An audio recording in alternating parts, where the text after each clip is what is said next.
cukup lama berada di Jepang ketika mengambil sekolah di Osaka University.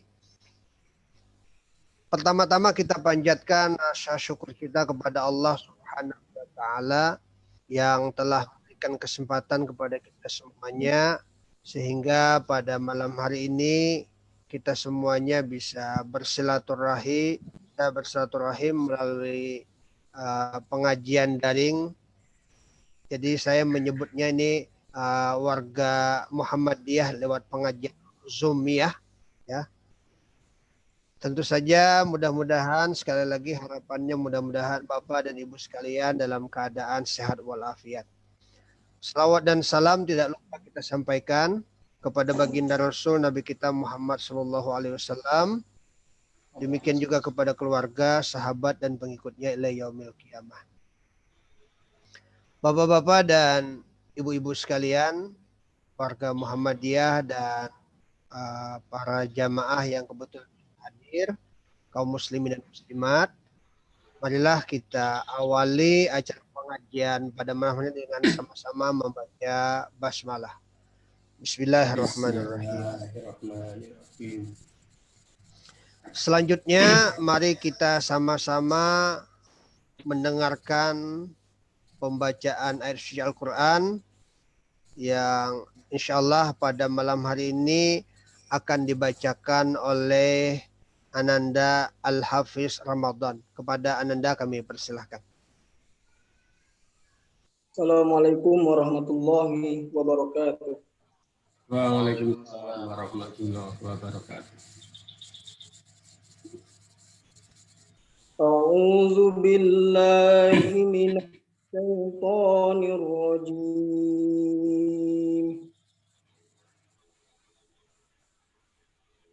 Bismillahirrahmanirrahim.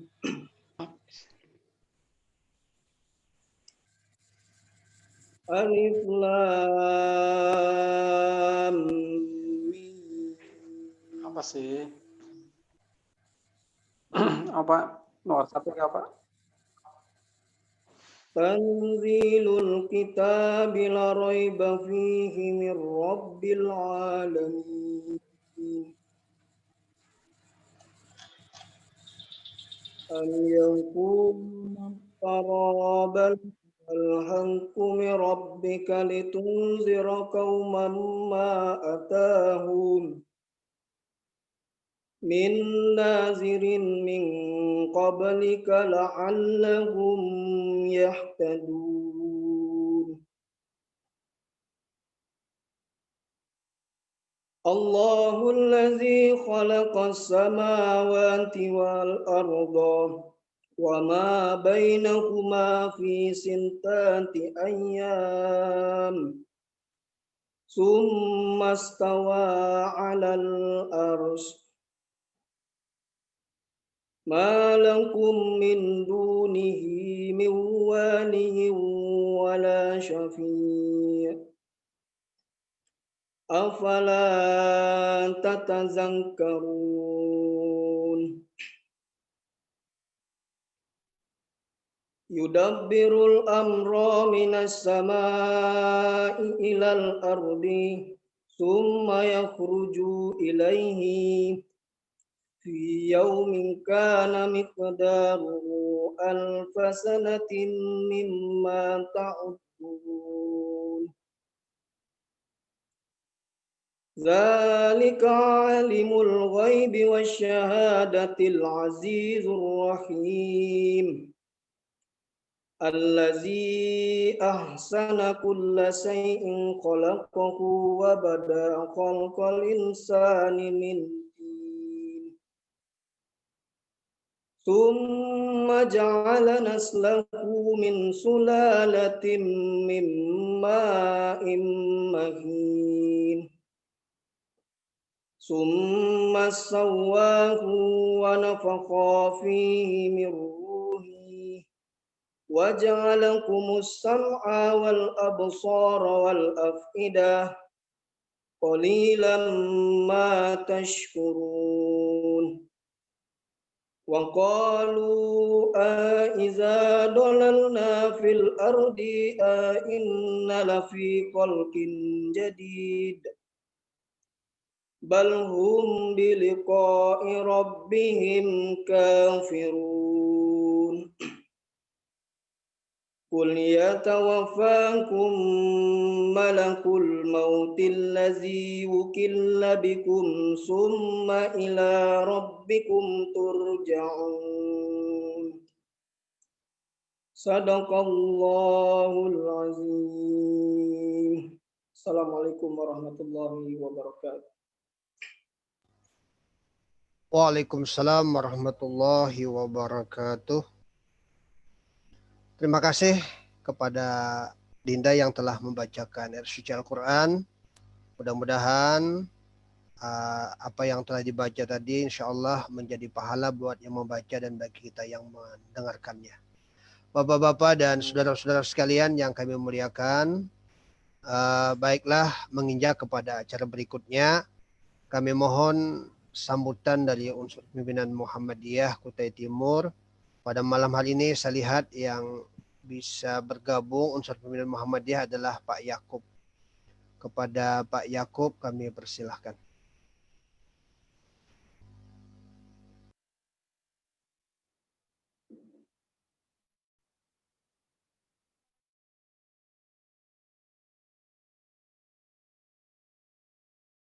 Assalamualaikum warahmatullahi wabarakatuh.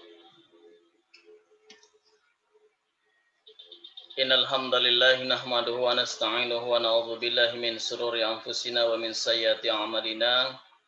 May yahdihillahu fala mudilla lahu wa may yudlil fala hadiyalah. Asyhadu an la ilaha illallah wahdahu la syarika lah wa asyhadu anna Muhammadan abduhu wa rasuluhu la nabiyya ba'dah. Yang saya hormati narasumber kita pada pengajian malam hari ini, yaitu Bapak Rohmadi PhD. Beliau spesialis yang senior daripada penelitian tentang nuklir, ya. Dari kalau tidak salah dari Badan Nuklir Nasional. Terima kasih ya, kami memberikan penghargaan yang setinggi-tingginya atas kesediaan beliau pada malam hari ini untuk bersilaturahmi dengan warga Muhammadiyah Kutai Timur. Tentunya tidak lepas dari usaha untuk menjalin komunikasi dari Majelis Tabligh, dalam hal ini Bapak Subhan ya, yang bekerja keras mencari narasumber untuk bisa mengisi pada setiap malam Rabu. Dan alhamdulillah pada malam hari ini kita bertemu akan mengkaji ya tentang bagaimana tinjauan energi nuklir menurut Al-Quran. Kemudian yang kedua, kami mengucapkan selamat datang ya kepada seluruh tamu yang tidak bisa saya sebutkan satu persatu, yang banyak saya lihat dari Jakarta, juga dari grup nuklir ya. Kemudian juga seluruh jamaah pengajian ya, Zoomiyah maupun Facebookiyah, yang mana ya alhamdulillah ya, salah satu hikmah daripada COVID-19 itu menghubungkan kita dengan dunia digital dan lebih mengakrabkan kita dengan teknologi 4.0, di mana dengan dunia datar semua unsur atau semua elemen, semua lini yang ada di seluruh penjuru dunia itu bisa tergabung dan terintegrasi tanpa ada partisi atau sekat-sekat yang begitu berarti, dan itu terbukti pada malam hari ini. Jamaah rahimakumullah, jamaah pengajian Zoomiyah dan Facebookiyah, saya meminjam istilah pendapat yang biasa digunakan oleh Ustaz Subhan. Saya mohon maaf, mungkin dalam hal ini dalam kapasitas saya dari sisi usia juga mungkin masih sangat jauh untuk tidak bermaksud untuk memberikan sebuah saran.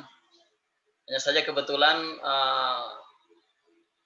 Bapak Rohmadi ya, kemungkinan saya juga memperkenalkan diri ya, nama saya Yakub Fadilah, saya salah satu unsur PDM yang termuda yang ada di PDM Kutai Timur. Kalau asal saya dari Sukabumi, Pak. Ya, jadi tidak jauh dari Tangerang Selatan, dari Serpong itu. Dan memang terbiasa saya ke Ciputat, Pak, karena kebetulan saya kuliahnya di Universitas Terbuka. Baik, sedikit menyinggung tentang masalah ilmu pengetahuan, bahwa kita mengenal begitu banyak para pakar ilmu pengetahuan dalam dunia muslim, katakanlah Al-Farabi, atau mungkin Al-Khwarizmi, ya orang barat menyebutnya algoritma, ya yang mempunyai dasar perhitungan tentang pengayaan telematika yang kita gunakan saat ini baik pada HP maupun komputer. Dan kita melihat bagaimana Ibnu Sina menemukan sebuah ilmu kedokteran yang sistematis, atau mungkin Ibnu Majid yang mempunyai konsep nautika yang digunakan oleh para pelaut ulung seperti Columbus, dan juga seperti dari Italia itu, ya, maka Marco Polo, ya, salah satunya. Dan mereka banyak menyewa, para mualimnya menyewa daripada para pelaut muslim, ya, yang mereka rata-rata adalah ex Andalusia, baik dalam mengarungi benua Afrika, menyeberang ke Amerika Latin sampai ke bagian timur, ya, termasuk di Asia Tenggara, bahkan sampai ke Laut Tasman. Namun di sisi lain kita mendengar ada Galileo, ya, yang secara naas, ya, harus dihukum mati karena satu pendapatnya tentang ilmu pengetahuan itu bertentangan dengan doktrin-doktrin yang berlaku dalam nilai spiritual di Eropa. Nah, sehingga seandainya Galileo itu lahir di Irak, di Baghdad, atau mungkin di Istanbul, ya, atau mungkin di Asia Tengah, ya, tentu nasibnya, takdirnya tidak akan demikian. Mereka akan dimuliakan sebagaimana Al-Ghazali, ya, sebagaimana juga Al-Farabi, sebagaimana Al-Khwarizmi, ya, Ibnu Khaldun, dan lain sebagainya. Nah, pada malam hari ini kita akan mencoba bagaimana menerima hikmah, ya, mengurai tentang tinjauan energi nuklir menurut Al-Quran. Nah, nanti akan kita dengarkan bersama bagaimana kita membuktikan bahwa Al-Quran itu tidak bertentangan dengan sains. Saya kira mungkin demikian pengantar dari saya selaku dari salah satu unsur PDM. Mudah-mudahan malam ini bisa semakin membuka daripada cakrawala berpikir kita, dan tentunya kita akan mengambil hikmah sebanyak-banyaknya. Nasrul minallahi wa fathun qarib. Assalamualaikum warahmatullahi wabarakatuh. Waalaikumsalam warahmatullahi wabarakatuh. Terima kasih kepada Pak Yakub yang telah menyampaikan kata sambutan di acara pengajian pada malam hari ini. Ada beberapa chat yang masuk ke saya, ternyata ini teman-teman yang dari Jawa dan dari Kalsel ini mau mencoba masuk, Pak Yakub nggak bisa katanya nih, mungkin nggak tahu siapa penyebabnya. Jadi ada beberapa orang yang lain bisa masuk. Ya, mudah-mudahan kita ini saja. Baik, sebelum kita memulai pengajian pada malam hari ini, mungkin saya perkenalkan sedikit tentang data beliau. Beliau bernama Pak Rohmadi, lahir di Bantul, Yogyakarta pada tanggal 7 Agustus 1962. Kemudian beliau saat ini bekerja di National Nuclear Energy Agency Batan, ya, sebagai peneliti senior. Sebenarnya banyak sekali sih jabatan beliau, baik juga sebagai dosen maupun pengalaman organisasi, termasuk di Muhammadiyah, tapi saya tidak bacakan pada malam hari ini. Yang jelas luar biasa, beliau mengajar di berbagai perguruan tinggi di Jakarta. Dan beliau juga secara akademis, beliau ini, Pak Rohmadi ini S1-nya di OGM, kemudian S2-nya di Osaka University Jepang, dan S3-nya dari 2017 sampai sekarang PhD Engineering, kandidat ternyata, ya. Beliau di Malaysia, University Teknik Malaysia. Mungkin itu sekedar perkenalan. Banyak yang bertanya-tanya, Pak Subhan di mana kanalnya? Itulah dunia maya gitu kan. Jadi segala sesuatu bisa terjadi. Bisa saja kita berkenalan lewat dunia maya meskipun tidak pernah ketemu. Dan alhamdulillah beliau bisa berhadir pada malam Pak Rohmadi. Tapi suatu saat mudah-mudahan kita ketika saya pulang ke Bantul bisa ketemu nanti. Bapak pulang ke Bantul juga. Insya Allah jadi sambung nanti. Ya, mungkin langsung saja malam hari ini sebagaimana tema malam ini, apakah yang mempresentasikan Pak Rohmadi sendiri atau kita, Pak Yakub? Pak Rohmadi siap mempresentasikan? Situ aja boleh, kami? situ aja biar santai saya. Oh ya, bisa Pak Yakub. Situ aja nggak apa, situ aja. Yakub aja nggak apa.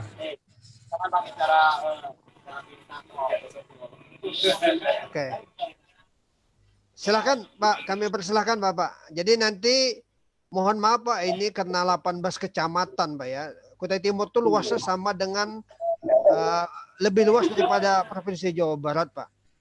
Itu Kutai Timur lebih luas daripada sama dengan Provinsi Jambi gitu. Sehingga kalau mengharap misalnya kita semuanya pengajian dengan Zoom itu tidak mungkin. Makanya ada live Facebook, jadi teman-teman yang di Sangkulirang, Kaliorang, ini Kaubun, di beberapa kecamatan yang tidak tersentuh dengan IndiHome itu kita persilahkan dengan via Zoom. Itulah kami Pak. Penduduknya hanya 400.000, luasnya sangat luas sekali.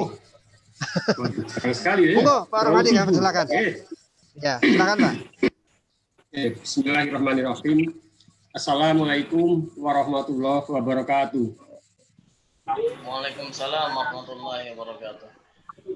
Alhamdulillah wa syukurillah wala haula wala quwata illa billah. Asyhadu an la ilaha illallah wa asyhadu anna Muhammadar Rasulullah. Allahumma sholli ala Muhammad wa ala ali.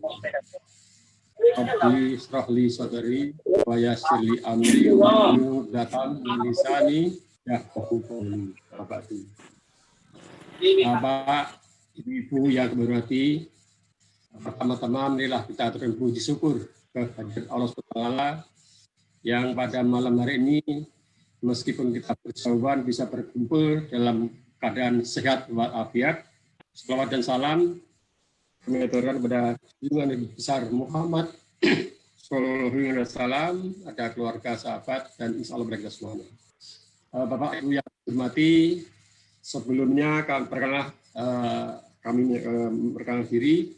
Jadi tadi sebentar dijelaskan oleh Mas Subhan, nama saya singkat. Orang Jawa itu namanya cuma billing 7 huruf, 5 huruf, 6 huruf. Nah, saya bilang cuma Rohmadi 8 huruf cukup, dan ada nama keluarga. Jadi memang orang Jawa hampir tidak pernah menggunakan nama keluarga ya, cukup singkat gitu aja. Singkat itu. Jadi saya tinggal di ujung sana kampung Bantul, di kampung yang tetangganya Mbak Tuti, nyonyanya Mas Subhan. Jadi saya juga baru tahu kalau Mbak Tuti itu berada di Kalimantan. Padahal saya itu waktu kecil sering main ke rumahnya Mbak Tuti itu karena kakaknya itu satu angkatan SD bareng masnya Mas Budi ya, yang dulu mantan lurah, teman baik sekali. Jadi saya dulu waktu kecil sering ke Pak Tasmin biasa di sana ya. Jadi terus begitu saya tahun 90 ke Serpong juga sudah agak terputus. Jadi sampai Mbak Tuti ada di Kalimantan saya nggak tahu. Baru-baru ada grup WA Warkaban saya tahu. Terakhir ada Mbak Tuti dan Mas Tufan. Jadi saya kemudian mulai tahun 90 saya berdinas di Serpong di Badan Tenaga Nuklir Nasional, tepatnya di Pusat Teknologi Reaktor dan Selamatan Nuklir, mulai tahun 90 dan sampai sekarang masih aktif itu. Kemudian saya juga di sini sebagai Ketua PCM Serpong.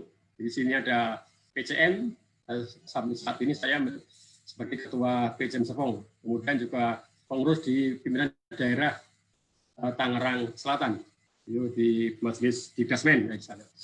Dia memang dulu waktu di Bantul itu hidup di lingkungan warga Muhammadiyah. Jadi begitu pindah di Serpong pun langsung cari mana ada orang Muhammadiyah.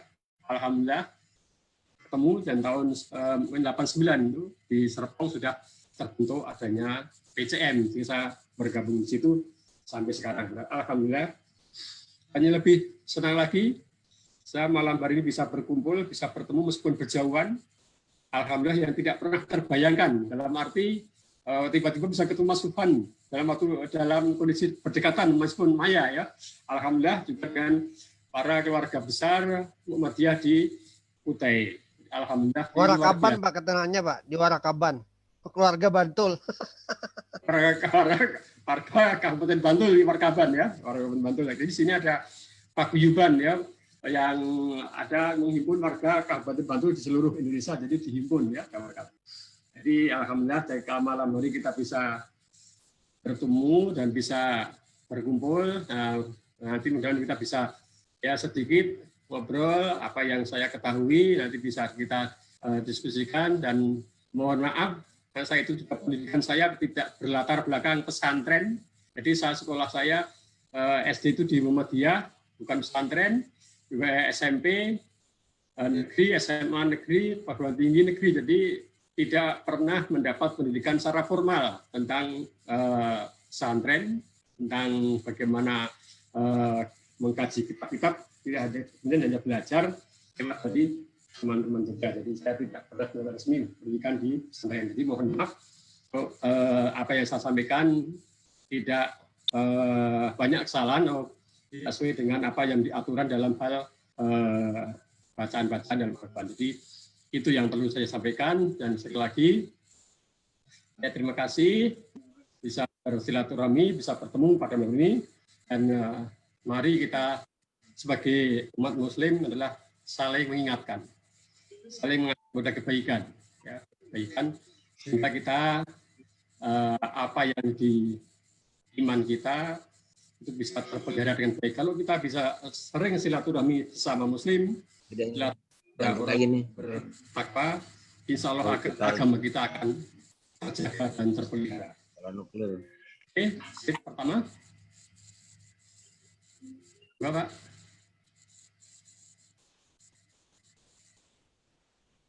Slide pertama.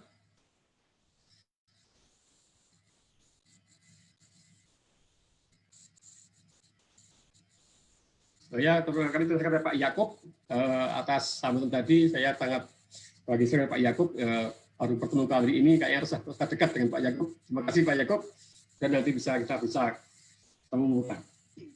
Jadi kita malam ini kita akan mencoba mengkaitkan ilmu nuklir dengan Al-Quran. Sebenarnya bagaimana posisi ilmu nuklir ada di Al-Quran. Jadi sebelum itu, mari kita mengaji Muhammadiyah, karena ini kan pengajian warga Muhammadiyah. Kita lihat pada anggaran dasar Muhammadiyah pasal 4, bahwa Muhammadiyah adalah gerakan Islam, dakwah, amar ma'ruf, nahi mungkar, dan tajdid. Ini yang penting ya, bersumber pada Al-Quran dan As-Sunnah. Ini kita perlu masyarakatkan, kita perlu sosialisasi tentang anggaran dasar maupun anggaran rumah tangga daripada Muhammadiyah, karena kita hidup di naungan keluarga besar Muhammadiyah. Jadi kita sekali-kali menengok dasar kebijakan kita berorganisasi. Orang mengatakan Muhammadiyah itu adalah ini. Tapi kita perlu menengok di mana dasarnya itu. Nah, jadi kalau ada yang bertanya apa itu Muhammadiyah? Muhammadiyah adalah gerakan Islam, dakwah, amar ma'ruf nahi mungkar, dan tajdid, ya, bersumber Al-Quran dan As-Sunnah. Ini tercantum pada anggaran dasar Muhammadiyah pasal 4. Nanti Bapak Ibu bisa lihat, bisa cek apakah itu atau saya salah ngutip, nanti silakan. Makanya dalam jamaah itu disebut dalam surat Al-Imran 104 bahwa a'udzubillahi minasyaitonir rajim, bismillahirrahmanirrahim, wa takum minkum ummatun yad'una ilal khairi wa ya'muruna bil ma'ruf wa yanhauna 'anil munkar. Ulaika humul muflihun. Jadi di antara kita itu harus diperintah untuk menyeru, untuk mengajak kepada kebaikan dan mencegah kemungkaran. Jadi malam hari ini insya Allah kita dalam rangka adalah mengajak kepada kebaikan.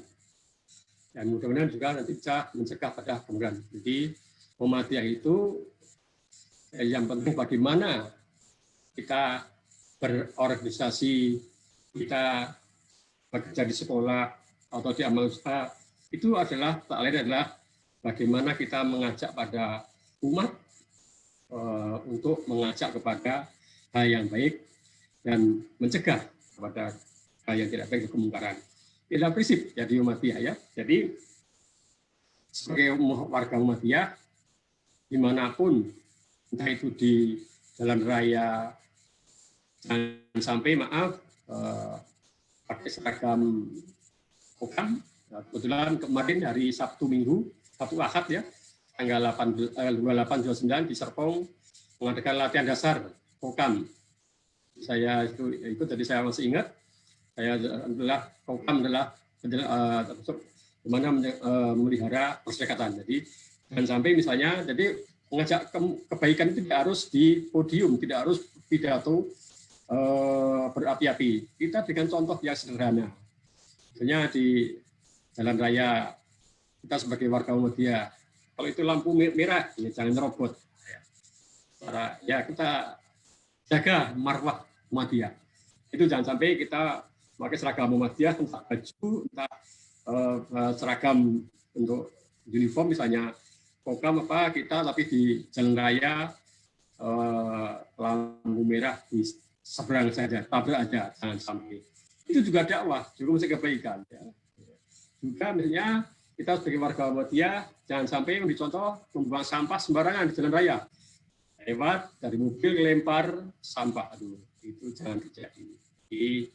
Jadi ngejak kebaikan itu luas sekali, tidak harus hal yang berat, dari yang kecil-kecil. Tapi kalau kita bisa melaksanakan, insya Allah itu jadi satu amal kita. Jadi mari kita sebagai warga Muhammadiyah untuk menjaga perserikatan. Ya karena baik perserikatan, baik dari itu pribadi maupun kita sebagai kelompok pengajian atau suatu cabang atau daerah atau wilayah atau penting.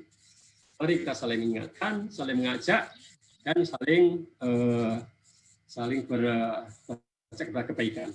Terus Pak Yakub, nyun sewu. Terus Pak Yakub ya. Oke. Ya. Nah ini saya awali dengan surat 51 atau Riyad ayat 49. A'udzubillahi minasyaitonirrajim. Bismillahirrahmanirrahim. Wa min kulli shay'in khalaqna zawjaini la'allakum tadhakkarun. Jadi inilah dan segala sesuatu kami ciptakan berpasang-pasangan agar kamu mengingat kebesaran Allah. Jadi kita itu diciptakan berpasang-pasangan supaya itu kita adalah mengingat atas kebesaran Allah dan saling berguna. Nanti di belakang kita akan dapatkan apa yang pasang-pasangan dan bagaimana tentang nuklir begitu berpasang-pasangan. Terus Pak, monggo Pak Yakub. Nah, kita lihat contoh saja ya. Jadi berpasang-pasangan misalnya di dunia ini ada pria, ada wanita. Kita bisa bayangkan misalnya satu rumah, istri misalnya pulang kampung, itu sangat terasa. Keluarga tidak ada istri, itu sangat terasa sekali. Jadi, atau sebaliknya, suaminya pergi pas tugas dinas di luar kota, istri di rumah, meskipun ada anak, sudah terasa bahwa dan wanita adalah pasang-pasangan supaya adalah saling bersyukur dan saling menguatkan. Jadi, salah satunya adalah pria dan wanita. Di dunia ini memang sudah diciptakan untuk saling melengkapi. Ada pria, ada wanita. Meskipun ada sebagian kecil adalah di tengah antara pria dan wanita. Tapi sebagian kecil, tapi secara normal bahwa ada pria, ada wanita. Kemudian dalam ilmu partikel atau ilmu nuklir ada positron dan elektron. Jadi kita bahas di belakang, elektron itu apa? Adalah material yang terkecil yang bermuatan negatif, lalu positif adalah partikel kecil yang bermuatan positif. Ini berpasangan juga. Belum Pak, belum Pak, belum. Balik lagi. Nah, jadi adalah positron elektron adalah berpasangan. Positron adalah partikel elementer yang bermuatan positif, elektron bermuatan negatif. Bisa dikatakan laki dan perempuan juga, positif negatif. Ya. Kemudian ada surga, ada neraka. Ada surga itu adalah memotivasi bagaimana orang untuk berbuat baik, meraih suatu kebaikan, sehingga kita bisa insya Allah masuk surga. Dan neraka adalah hal yang suatu upah atau suatu balasan bagi orang-orang yang tidak mengikuti petunjuk dan perintahnya. Jadi maka diberi satu janji surga atau neraka. Neraka atau surga. Ini adalah suatu perpasangan sehingga orang bisa berpikir. Kemudian ada siang, ada malam. Ini kita juga bisa bayangkan seandainya siang terus ya. Mungkin orang kita ditinggal di Indonesia hampir siang dan malam itu tidak begitu beda jauh ya. Sama. Lama siang dan lama malam adalah hampir sama. Tapi di negara-negara yang mempunyai 4 musim itu tentu berbeda. Seperti di Jepang itu juga punya 4 musim. Itu di saat musim dingin dan musim panas itu malam siangnya berbeda. Jadi kalau musim dingin itu biasanya malam lebih panjang. Panas ya siang lebih panjang. Dan lagi saya pernah di Rusia itu hampir seharian itu siang terus. Dan terus pas bulan Mei Juni itu malam itu hanya sekitar jam 11:30 sampai jam 1. Itu kan nggak gelap, remang-remang. Nggak gelap di sini. Jadi gimana kita bisa bayangkan di saat siang dan malam tidak seimbang, maka kenapa ada siang, ada malam adalah saling menyeimbangkan. Siang untuk bekerja, malam untuk istirahat dan memohon padanya. Siang dan malam. Jadi pasangan ya, pasangan. Kemudian ada halal haram. Ini juga berkaitan dengan neraka dan surga tadi. Bagaimana kita mencari makanan yang halal, kemudian menghindari makanan yang haram. Itu sudah suatu pasangan. Jadi ini ada janji juga. Janji bagaimana seseorang yang memakan makanan yang haram, apa dampaknya. Dan bagaimana orang yang selalu menjaga tentang kehalalannya, apa yang dimakan halal. Karena ada tambahan adalah thayyib, adalah samping halal dan haram adalah ada thayyib. Jadi bagaimana makan itu tidak mempengaruhi atau efek buruk pada yang memakan. Jadi terjaga. Ini juga berpasangan ya, berpasangan. Kemudian berpasangan yang lain adalah dunia akhirat. Nah, kita ini sekarang di alam dunia. Ya, dunia. Pada suatu saat kita akan akan sampai ke akhir. Itu kita percaya sebagai orang yang beriman bahwa ada istilah di dalam hari kiamat ya, para iman itu ada hari kiamat. Adanya alam akhirat.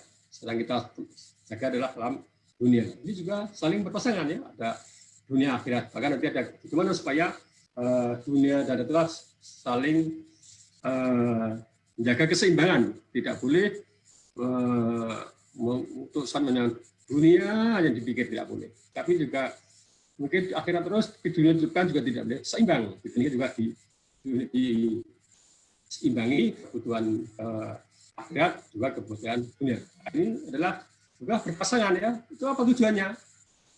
Supaya mengalami keseimbangan, yaitu bersyukur pada Allah, kepada Sang Khalik ya.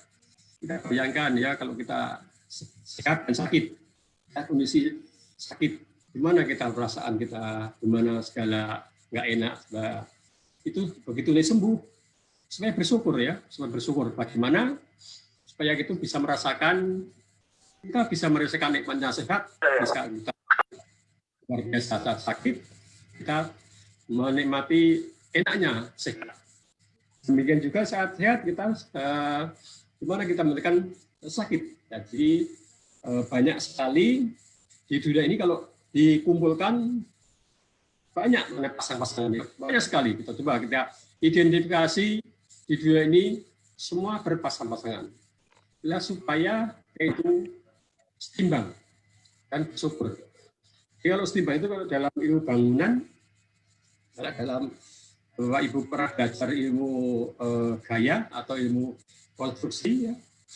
Kalau benda itu dikatakan setimbang adalah resultante atau jumlah neto gaya dan jumlah neto tau atau torku adalah 0. Artinya apa? Jumlah neto keseluruhan itu 0, tidak ada perbedaan. Nah, kalau kita hidup di dunia ini tidak ada perbedaan, aman dan damai. Ya, kita tidak ada perbedaan, semua itu sama, tapi itu bukan berarti arahnya sama. Jadi setimbang itu adalah gaya-gaya yang arahnya berlawan-lawanan, ya. Tidak seperti rumah itu kan tiangnya memancang arahnya berbeda-beda. Tapi karena jumlah netonya gaya sama dengan 0, maka jadi setimbang. Kalau setimbang tidak roboh. Jadi setimbang itu berbagai arah gayanya, bisa arahnya berlawanan, bisa saling melawan, tapi dijumlahkan netonya sama dengan 0. Itu setimbang. Jadi kalau dalam ilmu teknik sipil itu adalah gimana mencari titik setimbang supaya rumah itu kokoh. Gimana nyari titik setimbang, jembatan itu tidak ambrol. Itu adalah nyari titik setimbang. Bukan berarti ada gaya. Gayanya kalau dijumlahkan 0. Jika tidak ada perbedaan atau netonya 0. Gitu. Jadi dalam ilmu kesetimbangan itu, ya. Yang mungkin ada pelajaran fisika, ilmu gaya. Terus Pak Yakob tolong. Nah, kita lihat secara sepintas.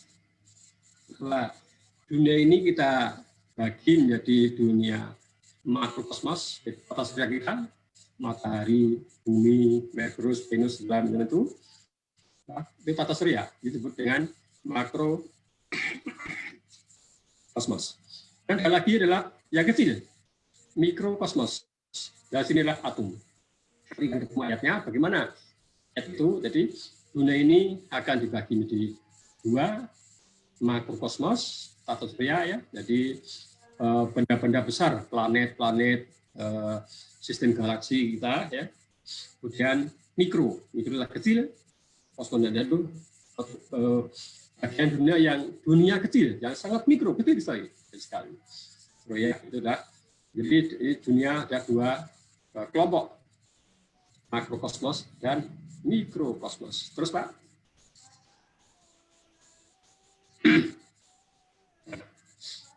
Tinjau matahari. Matahari termasuk benda makrokosmos, ya. Jadi kita bisa bayangkan kalau tidak ada matahari. Matahari ini memberi rezeki, memberi panas kepada manusia sama. Semua diberi tanpa terkecuali. Itu orang nggak baik, itu orang baik diberi sinar berbeda, tidak. Jadi matahari memancarkan radiasi elektromagnetik dalam bentuk foton atau energi, ya, itu adalah sama dimanapun, kepada siapapun sama.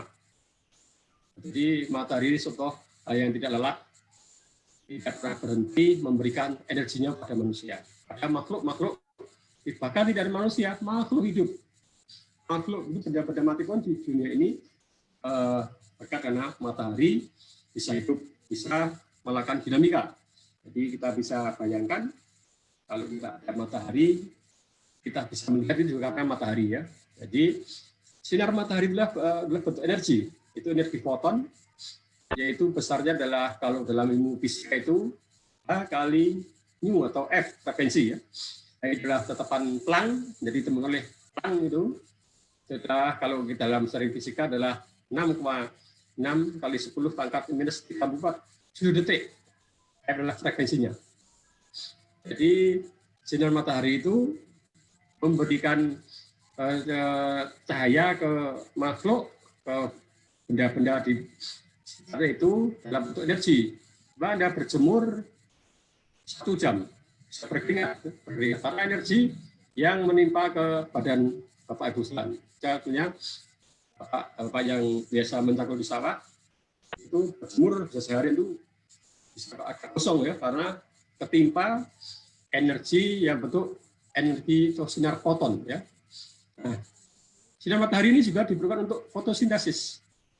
Dari fotosintesis adalah menghasilkan karbohidrat ya, C6, H12, O6 adalah karbohidrat dan oksigen. Nah, dengan banyaknya orang yang menonton bisa melakukan fotosintesis, menghasilkan oksigen, di mana kita tahu oksigen diperlukan untuk pernapasan. Untuk pernapasan kita semuanya, sehingga sangat bermanfaat sekali. Tanpa matahari kita bisa bayangkan gimana efek daripada makhluk hidup ya. Kemudian dengan sinar matahari itu menghangatkan bumi. Ketika bumi hangat atau panas, akan timbul perbedaan temperatur dan tekanan. Kalau ada perbedaan temperatur dan tekanan, maka terjadi aliran udara atau angin. Bayangkan kalau tidak ada perbedaan udara, perbedaan temperatur udara maupun perbedaan tekanan, udara itu kan diem aja, nggak akan mengalir, sehingga tidak merata ya semua kepanasan. Jadi dengan adanya matahari, sinar matahari ini, temperatur di permukaan bumi berbeda-beda. Misalnya pada jam 11 siang, Jakarta dengan Kutai berbeda. Kutai dengan Tokyo berbeda. Tokyo, Kutai dengan misalnya Amerika berbeda. Itu perbedaan temperatur itu menyebabkan terjadi aliran udara. Sehingga timbul angin, ada angin bisa dimanfaatkan untuk layar. Tanpa ada angin, layar tidak akan berjalan. Nah, itu adalah peran si matahari. Kemudian juga matahari ini memanaskan air laut, sehingga terjadi siklus hidrologi.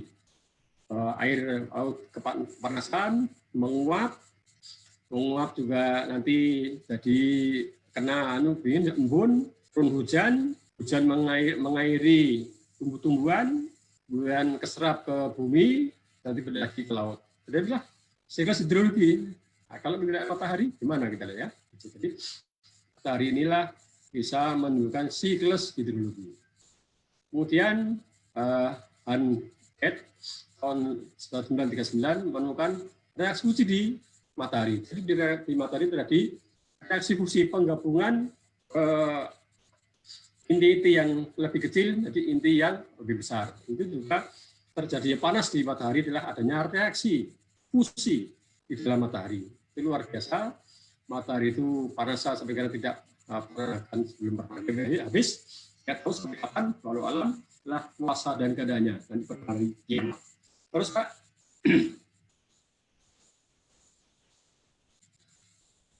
Nah, itu tadi cahaya dari matahari ya, cahaya. Jadi kita bisa melihat bagaimana cahaya itu di dalam Al-Quran adalah itu disebutkan pada Bismillahirrahmanirrahim. Ya ayyuhanasu qad ja'akum barahanu min rabbakum anjalna faya ilaikum nuron mubina. Jadi telah wahai manusia, sungguhnya telah sampai padamu bukti kebenaran dari Tuhan. Nabi Muhammad dengan mukjizatnya, dan telah kami turunkan kepadamu cahaya yang terang benderang. Jadi cahaya itu adalah Al-Quran di sini ya. Kemudian juga di surat 64 ayat 8 adalah maka berimanlah kamu kepada Allah dan Rasulnya dan kepada cahaya Al-Quran ini adalah dan telah menurunkan, dan Allah meneliti, maha teliti terhadap apa yang mereka. Jadi jelas bahwa dalam cahaya tadi disebutkan dalam satu Al-Quran hanya disebutkan berkali-kali, ada di surat Nur surat ke-24 itu banyak sebutkan tentang cahaya. Jadi kita bayangkan kalau kita tanpa ada cahaya, kita bisa melihat alam sekitar, bisa melihat anak istri kita, bisa melihat rumah kita, bisa melihat kebun kita, itu karena ada cahaya. Coba kalau tidak ada cahaya, gelap semuanya, gelap gulita. Jadi kita harusnya bersyukur kita bisa menikmati keindahan lingkungan karena ada cahaya.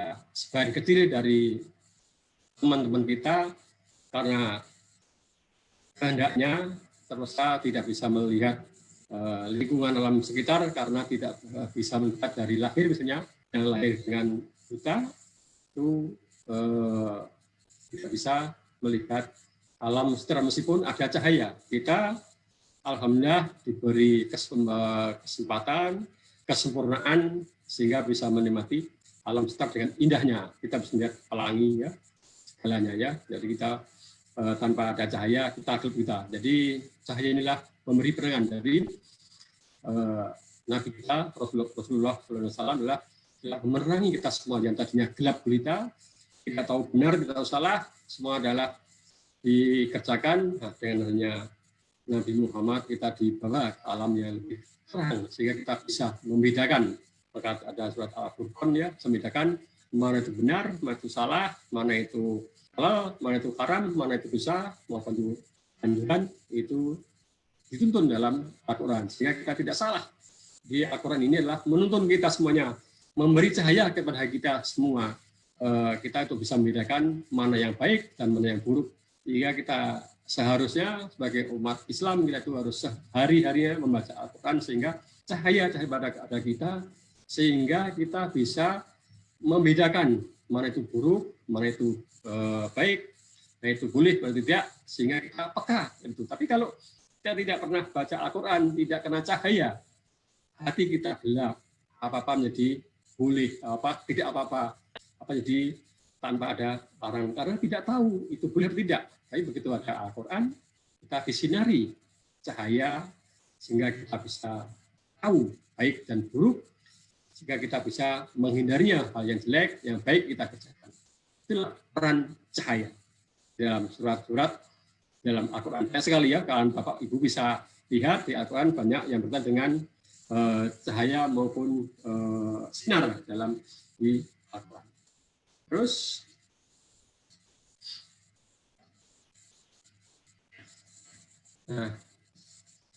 sebelum itu kita bisa tunjuk teori atom. Jadi yang kita temanya adalah kita meninjau daripada nuklir kita atom ya. Jadi atom ini sudah ditemukan dari banyak teori jauh sebelumnya oleh dalam buku Ar-Radu adalah bahwa jauhar satu atau zarah itu terdiri dari beberapa bagian yang tidak dapat dibagi-bagi lagi atau dari kosong ya. Juga dari Asharistani atau dalam buku Hayatul Aqdam itu menyebutkan jika benda yang tertentu bertolak belakang pasti mengandung bagian yang berkesebelahan dari beberapa itu tidak dapat berbagi lagi. Atom bukan bagian terkecil dari suatu materi karena masih bisa dipecah lagi. Atom menjadi inti yang terdiri dari proton yang bermuatan positif dan neutron yang bermuatan netral dan dimiliki oleh elektron-elektron bermuatan negatif. Dan ada teori lagi bahwa ada masih dibagi lagi sangat kecil yaitu kuat dan muon. Ini atom bagian daripada materi yang kita temui sehari ini. Terus Pak Yakub. Nah, sebelum itu, ini kita bisa sana ya. Jadi kalau tadi bahwa atom itu ada inti, yaitu terdiri dari neutron ya. Jadi ada neutron tidak ada ini, kemudian berbuat sebelah protonnya ada di inti. Kemudian ada elektron yang mengelilingi inti itu. Ini selisihnya itu jari-jari inti inilah sekitar 10 pangkat minus 12 atau 13 meter ya, jadi sangat kecil sekali. Nah ini kira 10 pangkat 8 cm ya. Jadi ada tanahnya daerah kosong. Jadi kalau kita bayangkan inti dan atom yang elektron yang berputar ini ada ruang kosong sekali. kalau kita kalikan suatu pengadilan, diumpamakan besarkan, itu kurang lebih inti itu ada katakan titik kecil sekitar 10 km sampai 100 km kosong, baru ada elektron. Jadi itu kecil sekali dan elektron sudah jauh di luar. Jadi ada daerah kosong kayak bola raksasa ya, bola raksasa, tengahnya di inti, tengah antara kulit dan inti itu kosong. Jadi pernah dibuktikan dulu oleh Rutherford kalau ditembak dengan suatu partikel itu tidak pernah lama ketemunya, tidak apa dibelokkan, baru suatu saat di tengah-tengah akan dibelokkan baru ketemu inti, tapi jauh sekali. Jadi inti itu radarnya sangat kecil, bisa 10.000 kali sampai 100.000 kali. Jadi bandingkan sangat kecil sekali dengan elektron yang berputar sini. Oke, terus Pak. Terus. Nah, ini kita bahas surat Yunus ya, ayat 61, bahwa ini ada ketika kamu tidak berada dalam suatu keadaan dan tidak membaca suatu ayat dari Al-Quran, dan kamu tidak melakukan suatu pekerjaan, melainkan kami menjadi saksi atasmu di waktu kamu melakukan tidak luput dari pengetahuan Tuhanmu, biarpun sebesar zarah. Nah, ini atom, ada istilah atom. Ini ya, jadi ini Alhamdulillahirrahmanirrahim. Wa ma takunu fi sa'alin wa ma tatlu minhu min Qur'ani wala ta'maluna min amalin illa kunna alaikum sebutan ida tufiduna fi wa ma ya'zubu lan rabbika min misqali darodin fil ardi wala fis sama iwala an wara mandalika wala akbaro illa fi kitabim mubin. Ini ada kata jaroh ya, jaroh. Jadi ini bukan bahwa tidak ada yang lebih kecil dari dan tidak ilmu pula. Jadi gitu ya. Jadi akulah bagian kecil, ya. Jadi itu tidak luput dari Tuhanmu, biarpun sebesar. Jadi Allah itu mengamati apa yang diperlukan kita, itulah tidak akan pernah luput. Ya, sekalipun sebesar jaroh. Jaroh tadi jarinya itu sekitar tadi antara 10 pangkat minus 15-an ya, dari 10 14 15 satu Fermi. Satu Fermi itu bilangan atom kecil yang jadi jumlahnya 0,00 jumlahnya 15. Sangat kecil tidak terlihat, maka tidak terlihat, saya pun tidak terlihat, Allah bisa memperhitungkan. Jadi jarak sangat bagian dari sangat sekali. Jadi ini adalah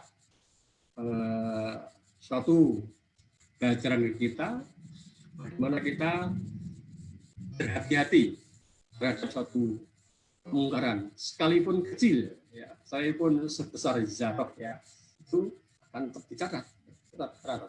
Demikian juga amal soleh kita itu sebesar zarah pun akan dicatat ya.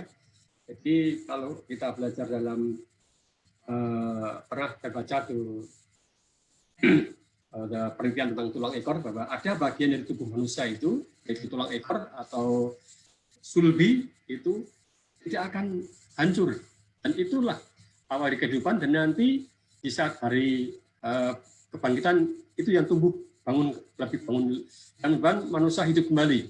Jadi kalau dalam penelitian ada penulis Nobel tahun 39 ya, siapa namanya itu menemukan bahwa tulang ekor manusia itu merekam semua perbuatan manusia, dan itu tidak akan busuk, dan nanti menjadi awal tumbuh atau hidupnya kembali manusia pada hari kebangkitan.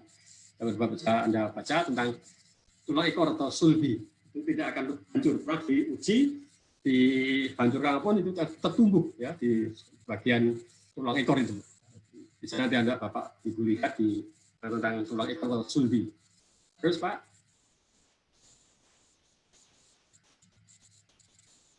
nah, awal daripada tanda nuklir itulah Pak Anwar dan kesetaraan massa dan energi. oleh Einstein ya. Jadi setara dan dapat dikonversi satu sama lain atau massa dan energi dalam keseimbangan. Jadi satu materi menurut Einstein yaitu pada tahun 1789 ya, itu lahir 1989, itu adalah materi meskipun diam itu mempunyai energi diam. Terus ada dikalikan dengan C adalah cahaya. Kecepatan cahaya itu dibulatkan jadi 3 kali 10 pangkat 8 meter. Di setelah penemuan lembaga disebut dengan relativitas oleh Einstein, itu berkaitan dengan cahaya. Berikut tadi yang kita sebut cahaya tadi, bahwa materi apapun di dunia ini adalah mempunyai energi yang dikalikan dengan perkalian cahaya dikuadratkan. Jadi kita tinjau misalnya satu materi, misalnya elektron atau misalnya proton atau neutron atau benda-benda yang punya massa tertentu itu punya massa energi. Jadi ini ada energinya, ini ada setaraannya. Massa adalah setara dengan energi. Karena ini adalah dikalikan dengan satu C kuadrat ini ditemukan oleh Einstein. Terus Pak.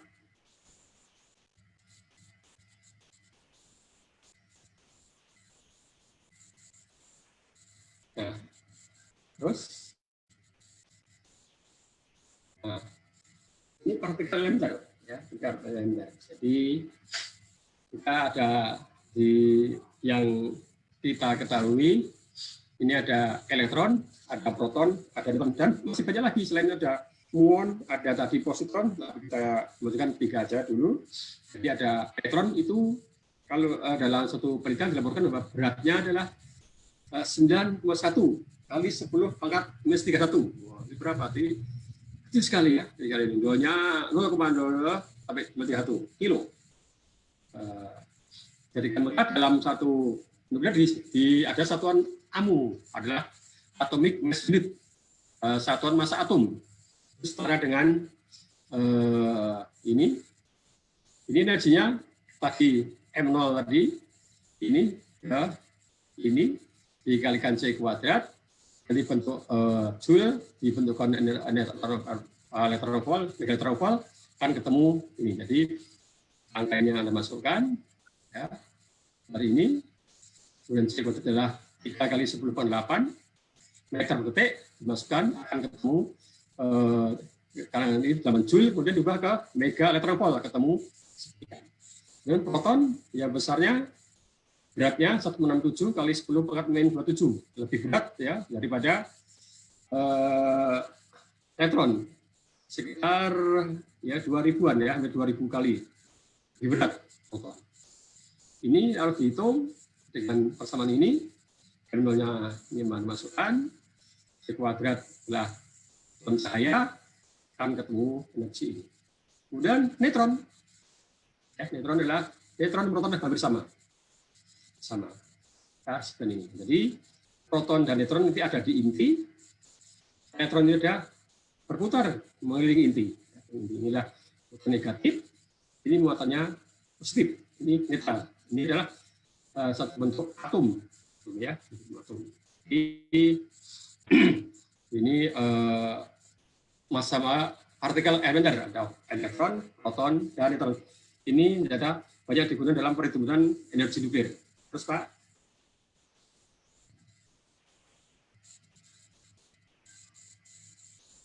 Nah, detek massa atau energi ikat. Jadi kalau suatu partikel nuklir itu membentuk suatu ikatan ya. Ini maka setelah terjadi reaksi ada selisih dengan partikel pembentuknya.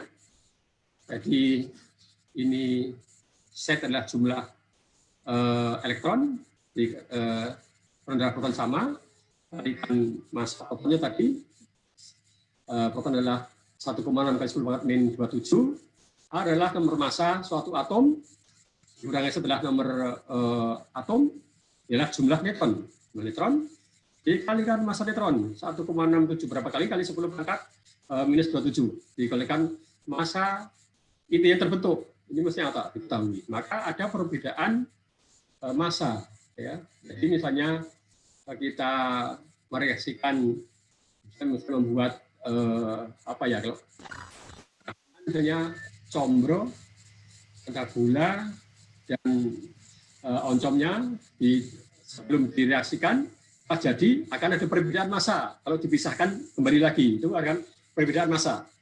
Itu cuma massa defect, ya, massa yang hilang selama jadi reaksi ini. Karena ada energi ikat adalah massa defect ini dikalikan C kuadrat, maka ketemu adalah untuk satu energi adalah 9 ke 1 MeV ini satu amungan tadi sekian. Maka energi efek massa ini dikalikan C kuadrat akan ketemu satu energi. Jadi berapa? Jadi inilah energi reaksi inti, ya, reaksi nuklir. Jadi memang tidak saya tunjukkan hitungannya. Ini adalah energi setiap ada reaksi nuklir ini. Terus Pak.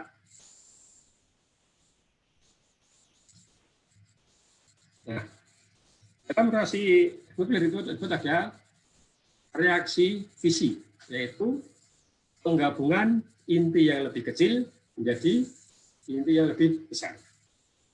Ya, itu sini ya. Jadi ini ada pecahan atom, ya, fisi ya. Sebelum bawah lagi. Nah, ini adalah inti yang fisi yang besar menjadi inti yang lebih kecil, akan mengeluarkan energi, mengantarkan energi, dan ada partikel lain yang timbul seperti neutron, ya, neutron. Kemudian fusi, kalau fusi adalah penggabungan inti yang kecil menjadi inti yang lebih besar. Ya, jadi komunikasi fisi dari nuklir itu ada fisi dan fusi. Ini terjadi di reaktor nuklir. Jadi di kita Indonesia ini punya 3 reaktor, yaitu ada pertamanya di Bandung, di Bandung, itu tahun 65 diresmikan oleh Bung Karno, kemudian reaktor yang di Jogja, nah, reaktor Kartini yang diresmikan tahun 79 oleh Presiden Soeharto, kemudian di Serpong yang reaktor Siwa Besi yang diresmikan pada 20 Agustus 89 oleh Presiden Soeharto. Itu adalah terjadi reaksi fisi. Nah, fisi adalah reaksi nuklir secara berantai, ya, secara berantai. Nanti banyak kita terangkan. Itu terjadinya reaksi terjadi reaksi di reaktor. Di reaktornya dikendalikan supaya neutron yang lahir tidak lebih banyak dan neutron sebelum lahir. Jadi ada keseimbangan lagi, ya.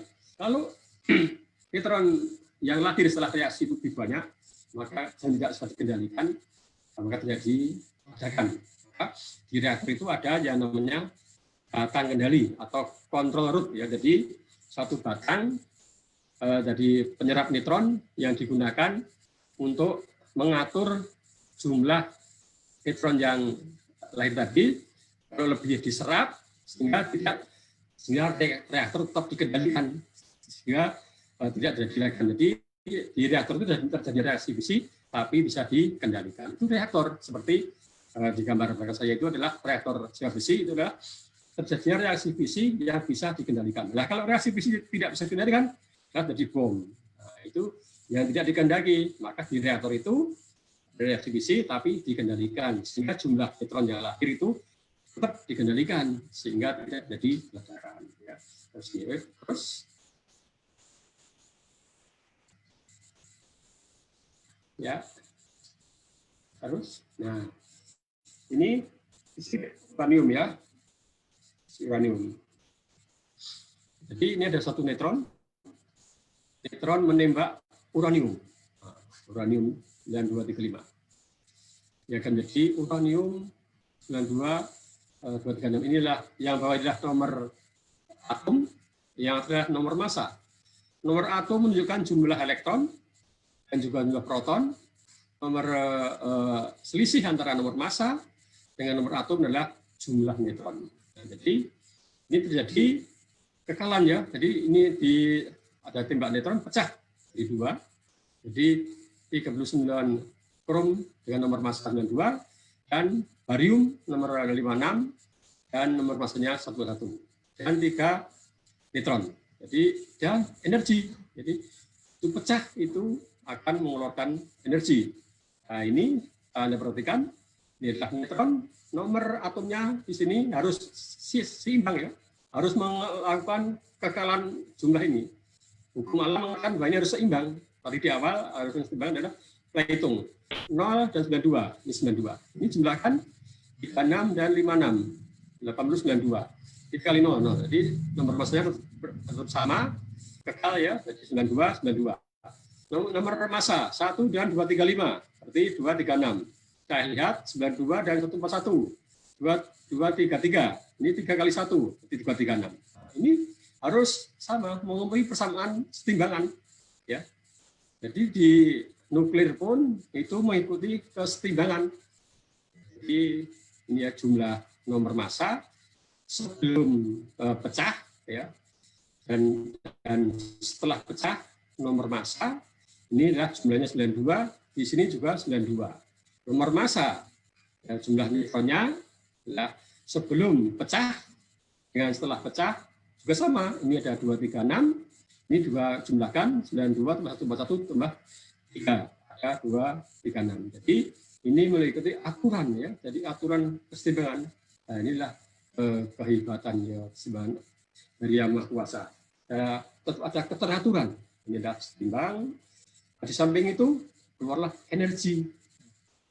Energi ini merupakan selisih reaksi di sini. Ini berhitung dikurangi di sini. Maka ini akan jadi rasa ya, energi. Nah ini energi nuklir ya, energi nuklir. Jadi mungkin ini inti yang ingin saya sampaikan bahwa di dalam nuklir pun terjadi kesetimbangan. Ini hukum alam yang tidak bisa ditolak dan tidak bisa dibantah. Bahwa ini ditemukan oleh dulu oleh Fermi, orang Amerika, adalah ini berlaku hukum yang tidak bisa sembarangan. Ya. Anda nggak bisa ya, membuat reaksi, ini beda, nggak bisa reaksi. Harus mengalami kesetimbangan sebelum pecah dengan setelah pecah. Jumlah nomor massa yaitu nomor elektron, jumlah elektron dan jumlah proton tetap setimbang. Di sini 92, di sini juga 92. Juga jumlah neutron, ya, nomor massa sebelum pecah dengan setelah pecah juga sama. Ya, hebatnya kesetimbangan dalam reaksi fisi ya, nuklir ya. Jadi ini di samping itu akan mengeluarkan energi. Terus Pak keluar. Nah, inilah reaksi Dante. Tadi yang saya tekan di satu reaktor, ini uranium ditumbuk dengan neutron, akan pecah di dua. Ini yang akan melahirkan neutron lagi di dua, sini pecah lagi, seterusnya. Di dalam waktu yang cepat sekali, sehingga dalam waktu detik ini jumlah neutron bisa jutaan, jumlah berlipat-lipat. Tapi di dalam reaktor ini dikendalikan oleh batang kendali dalam satu reaktor. Nah, ini sehingga meskipun terjadi reaksi fisi ya, dalam satu reaktor, tetapi tidak aman karena dikendalikan jumlah neutronnya lahir. Nah, bedanya antara reaktor di sini adalah reaktor kedua, reaktor riset dan reaktor daya atau PLTN ya. Kalau reaktor riset itu yang dibutuhkan adalah neutronnya tadi, neutron ini ya, neutron dibutuhkan untuk penelitian. Seperti untuk membuat radiostop ya, itu perlu neutron. Nah, di kita itu adalah ada 3 reaktor, adalah reaktor riset, yaitu yang dibutuhkan adalah neutronnya.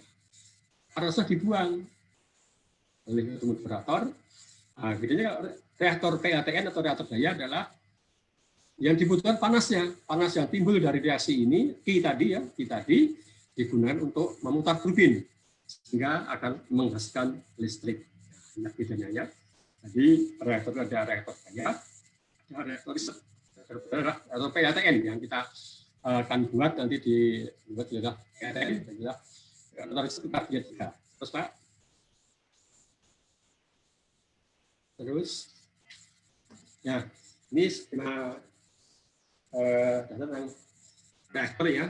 Jadi kalau kita perhatikan ini ada itu konverter ya, ini kontrol ya. Inilah yang mengontrol atau bata kendali tadi ya, mengontrol jumlah neutron yang lahir. Ini dikontrol sehingga tetap setimbang. Jadi tadi kalau dalam istilah reaktor adalah kritis ya, kritis. Jangan sampai melebihi atau super kritis. Kalau dari super kritis tidak diberikan terjadi ledakan. Inilah kontrol ini. Inilah steam generator, ya kan, turbinnya ini panas yang keluar dari sini ya, sini akan memutar turbin. Nah, turbin akan generator mengeluarkan listrik. Inilah jadi ini reaktor PLTN ya. Jadi kalau PLTN atau reaktor tadi adalah diperlukan panasnya untuk membangkitkan turbin ini berputar sehingga ada listrik yang dihasilkan, bisa kemudian untuk industri, untuk rumah tangga dan lain sebagainya.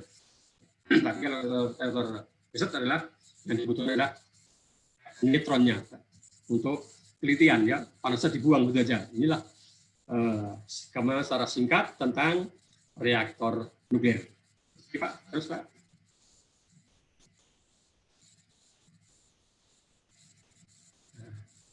Oke, kita hitung kita ya.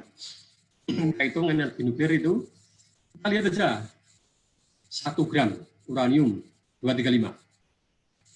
Jumlah atomnya bisa kita hitung 1 gram uranium bisa kita hitung. Adalah 1 gram bagi 235 adalah nomor. Ini jadi ini bisa saya tunjukkan adalah ini 1 gram. Ini ada 1 gram uranium. Ya, 1 gram bagi 235 nomor massa tadi ya. Jadi kalau ini Avogadro, 6 kali 10 pangkat 23. Ini bilang Avogadro. Kita ketemu 256 kali 10 pangkat 21 atom U235. Di 1 gram ini ada atom, jumlah atomnya ada 2,6 kali 10 pangkat 21. Kayak sekali ya. Ini 1 gram ini ada jumlah atom 2,6 kali 10 pangkat 21. Jumlahnya 21 ya. Ini dalam satu reaksi fisi tadi, ini keluar energi 200 MeV, megatonvol. Ya. Maka ini dikali dari ini ya terjadi 5,12 kali 10 pangkat 23 MeV. Dijadikan joule dalam hitungan ini ya dikalikan 10 atau mana 10 watt minus 16 joule. Sehingga ketemu 1 gram saja ini menghasilkan energi 8,19 kali 10 pangkat 10 ya. Jadi 10 dan 2 10 jadi 8,19 tambah 2 10. Sekali ya. Jadi 1 gram uranium itu akan memberi energi 8,19 2 kali 10 pangkat 10. Nah, 10 adalah 10 triliun ya, triliun. Jadi ada 1 gram uranium energi 8,192 kali 10 pangkat 10 joule besar sekali ya. Andaikan yang energi ini yang bisa digunakan untuk listrik ada 30%-nya, maka akan terjadi ini bisa menyalakan lampu 100 watt, maka jadi energi ini sebesar ini ya, ini bisa menyalakan lampu sebesar 100 watt selama 7-8 tahun terus. Jadi dari petani hanya 1 gram uranium, ya, uranium itu mampu menyalakan lampu 100 watt selama 7,78 tahun terus menerus tanpa dimatikan. Jadi 1 gram uranium ya, 1 gram uranium ini mampu menyalakan lampu yang dayanya 100 watt selama 7,78 tahun terus menerus. Ini kalau dinyalakan 12 hari bisa berapa tahun? Bisa 15 tahun lebih kan? Kalau misalkan hanya dinyalakan 12 jam karena siang dimatikan. 1 gram uranium ini bisa menyalakan lampu dengan daya 100 watt selama 15 tahun lebih jika dinyalakan sekali 12 jam saja. Oke, kita lihat.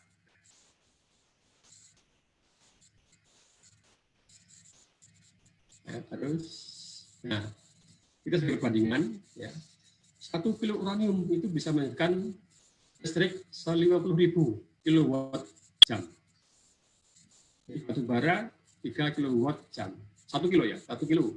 sama 1 kilo uranium, 1 kilo batu bara, 1 kilo minyak bumi. Ayo, dikata berapa? Jadi 1 kilo uranium bisa 50.000 kilowatt jam. 1 kilo batu bara bisa 3 kilowatt jam. 1 kilogram minyak bumi 4 kilo jam. Jadi berlipat-lipat. Inilah salah satu kelebihan uranium, maka di dunia ini ada banyak yang menggunakan PLTN untuk sumber energinya, ya, sumber listriknya adalah PLTN karena memang telah cukup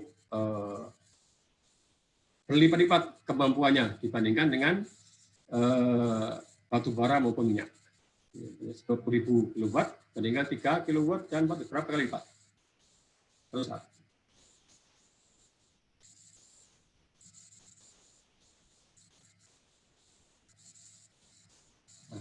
jadi itulah itu berani kita dengan adanya kita tuh berbuat sesuatu tapi harus dalam hal kebaikan ya, kebaikan. Jadi kita tuh sesuai dengan semboyan pemuda Ahmadiyah itu adalah perlu kebaikan. Jadi menghadapi keadaan alam ini menggunakan iptek, menggunakan apa itu harus dalam hal untuk kebaikan. Jadi bagaimana kita pertimbangkan supaya itu memberikan kebaikan yang tidak yang kita lihat pada surat 2:148 juga surat 5 di Al-Maidah 8 itulah kita harus ditutup dalam berlomba dalam kebaikan.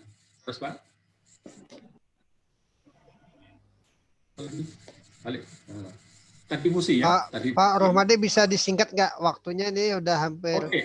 Terus sekali terus kita saja lewat aja. Ya. Terus. Ya. Sama tadi juga ada terus. Nah, ini kita surat Qasas 7 kita tuh harus seimbang dan carilah pahala di negeri akhirat dengan apa yang telah dianugerahkan Allah padamu, tapi janganlah kamu melupakan kebaikanmu di dunia dan berbuatlah kepada orang lain. Berbuat baiklah kalian sebenarnya Allah telah berbuat baik. Jadi itu juga memikirkan akhirat tapi jangan lupa dunia. Inilah kesetimbangannya. Kita sebut dalam surat 28 itu juga boleh membuat perusahaan. Jadi nuklir tadi gimana kita manfaat sebaik mungkin sehingga tidak membuat perusahaan lingkungan tapi bisa bermanfaat bagi kita semuanya. Terus Pak. Terus ya. Itu ada suatu siapa sena kayu kuwa hayaku kuru tenggo kudes. Jadi ada orang Jepang kan ada sebuah keluarga yang bahagia merupakan sebuah surga yang datang lebih awal. Jadi kalau kita tuh berbahagia dalam keluarga kita, insya Allah kita itu di satu bahagia yang lebih ya, di keluarga yang bahagia merupakan surga yang datang lebih awal lagi. Kalau dalam keluarga itu bahagia, laksana satu surga yang datang lebih awal. Mungkin itu yang bisa sampaikan. Mohon maaf atas kekurangan dan tidak mungkin terlalu lama. Mohon maaf. Assalamualaikum warahmatullahi wabarakatuh. Waalaikumsalam warahmatullahi wabarakatuh. Terima kasih kepada Pak Rohmadi yang menyampaikan materi. Memang konsennya beliau di dunia nuklir gitu ya. Mungkin sebelum nanti saya memberi kesempatan kepada yang lain, saya menyampaikan mukaddimah atau statement dulu ya mungkin ya. Jadi Pak Rohmadi, istilah nuklir itu kan sesuatu yang kadang di Indonesia itu sebagai ilmu yang langka, aneh, dianggap aneh karena memang kita sampai hari ini masih belum beranjak dianggap tidak maksimal menggunakan tenaga nuklir ini. Berbeda halnya dengan seperti misalnya mungkin negara-negara Islam yang lain yang lebih berani, katakanlah Pakistan mungkin ya, atau mungkin negara adidaya seperti India gitu ya, sudah berani gitu ya. Nah, kira-kira persoalannya tuh apa sampai Indonesia itu belum berani memaksimalkan tenaga nuklir ini untuk kepentingan ya kemaslahatan gitu loh. Itu mungkin yang perlu dipertimbangkan juga. Karena sekali lagi ini adalah ilmu yang sekali lagi kalau kita menyebut ini seperti seakan-akan kita tuh seperti tidak berani Indonesia masuk ke situ gitu ya. Dan saya baru tahu kita udah punya reaktor nuklir, tapi artinya itu tidak seperti yang kita bayangkan seperti di negara-negara Eropa atau Amerika ya, atau China misalnya. Itu mungkin baik, nanti mungkin itu sebagai awal, mudah-mudahan ini bisa dijawab. Silahkan kepada yang lain, kira-kira ada yang mau menanggapi? Pak Yakub ada? Atau yang lain? Silahkan kalau ada yang mau. Baik, saya izin masuk dulu Pak Subhan. Silahkan Pak Yakub. Ya. Assalamualaikum warahmatullahi wabarakatuh. Ini kalau saya kalau nggak nakal dalam beropini mungkin ya kurang karakter saya Pak. Yang pertama saya mengambil tadi siklus tentang atom Pak ya, tentang model atom, yaitu di mana teori dasar kelistrikan sendiri itu memang ada di inti atom ini, model atom, di mana yang pertama ada proton, neutron, dan elektron. Dari ketiga unsur ini kan neutron ini sesuatu yang netral gitu, artinya mau bergabung dengan proton atau neutron itu kan dia tetap bisa dan mempengaruhi gitu fungsi daripada keduanya. Jadi kalau kita melihat model atom itu, inti atom itu banyak berpusat di proton. Dan elektron itu memang hanya beberapa gelintir saja, ya kan, beberapa gelintir, tapi pengaruhnya juga sebagai balance juga luar biasa gitu kan. Nah, kemudian di situ ada satuan yang namanya kuolom. Kuolom itu adalah satuan merupakan gabungan dari 6,24 ya kali 10 pangkat 18 elektron. Dan ini satu kuolom ini adalah satuan untuk aliran listrik dalam satuan ampere. Tetapi saya di sini menitik beratkan bahwa energi inti atom itu banyak di proton bukan neutron.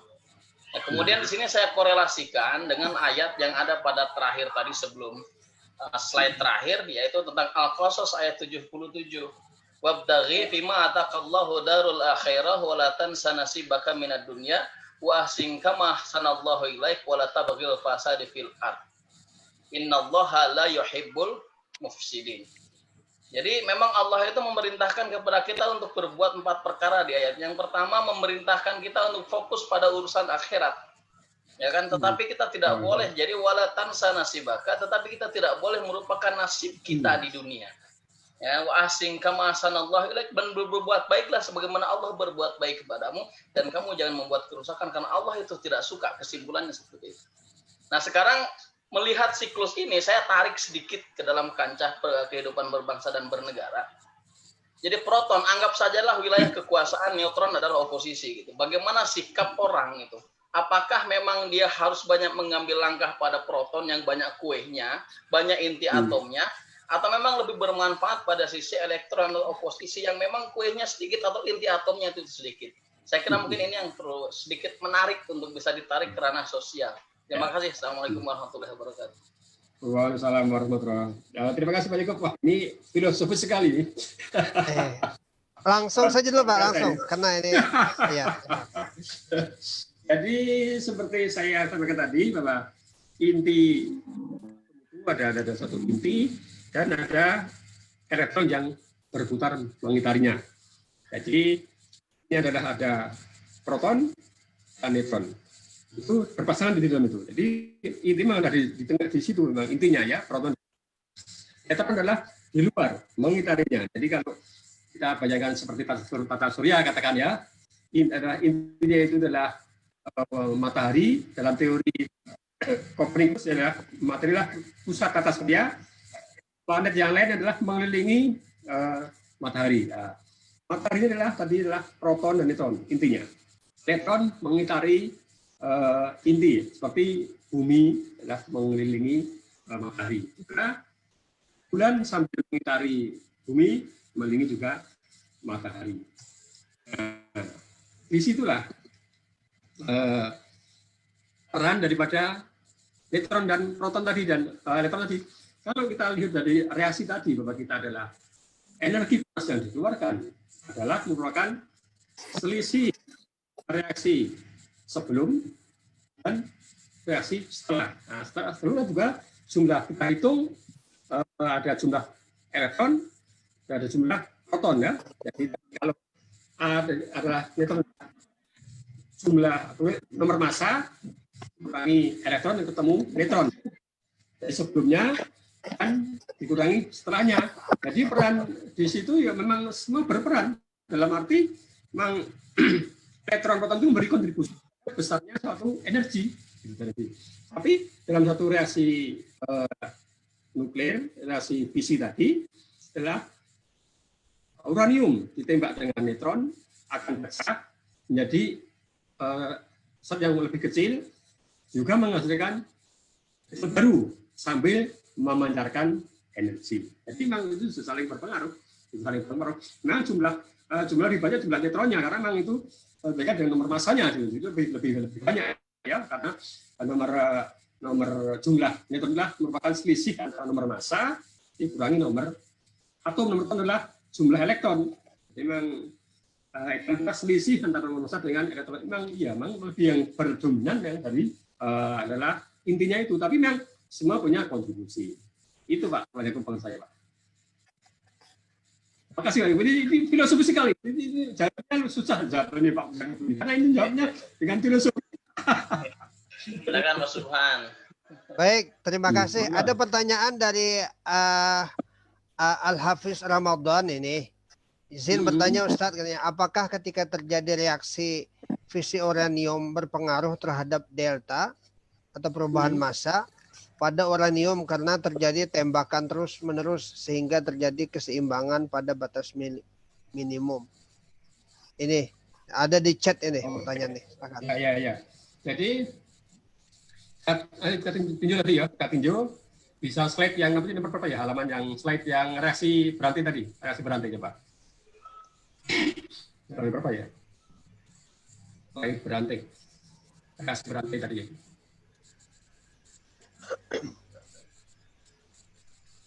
Ini pertanyaan Pak Kakti ya, yang berantai ya Pak. Nah ini ya ini bawahnya. Ya itu betul. Atasnya. Atas lagi. Stop. Tadi. Bawah. Turun lagi. Yang tadi. Ayo turun, Ustaz. Ya, turun lagi, satu lagi. Yang tadi. Oh, yang tadi. Aduh, ya. Oke, ini boleh lah. Naik satu lagi. Stop. Ini ya. Tadi pertanyaan Pak Fakir tadi ya. Jadi ini kan diketahui bisa dihitung masanya, ini juga ketahuan, ini bisa ketahuan masanya itu diketahui berapa, ini juga masa berapa.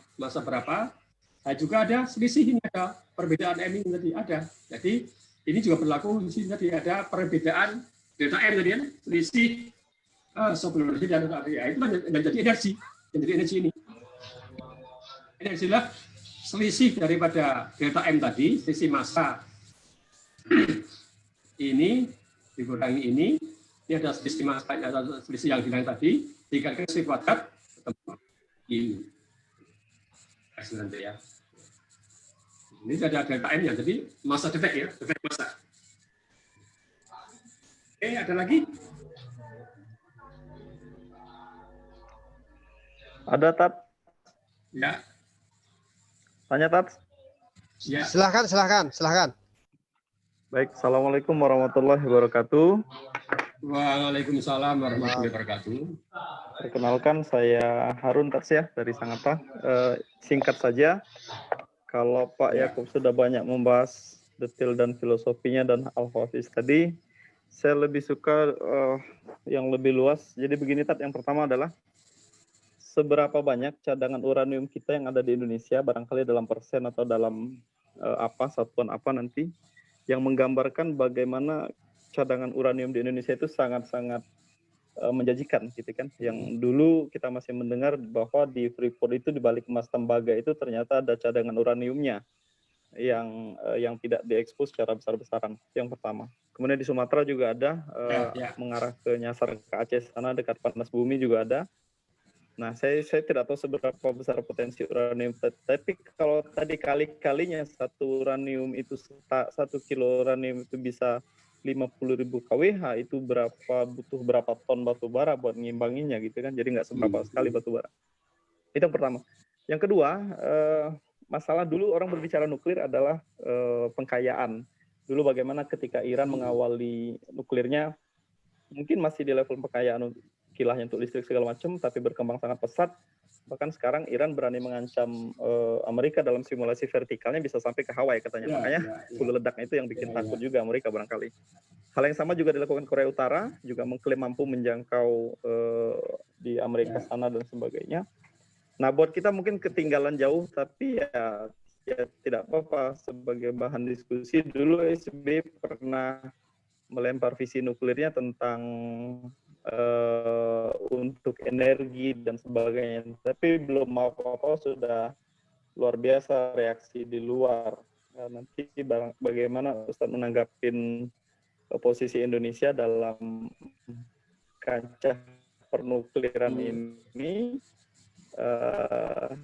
Nah, terakhir tadi yang diirisan Pak Yakub tadi masalah ayat yang penutup tadi bahwa kita dilarang membuat kerusakan, tapi negara orang itu sekarang berlomba-lomba menyiapkan dirinya untuk sebagai mesin penghancur semua.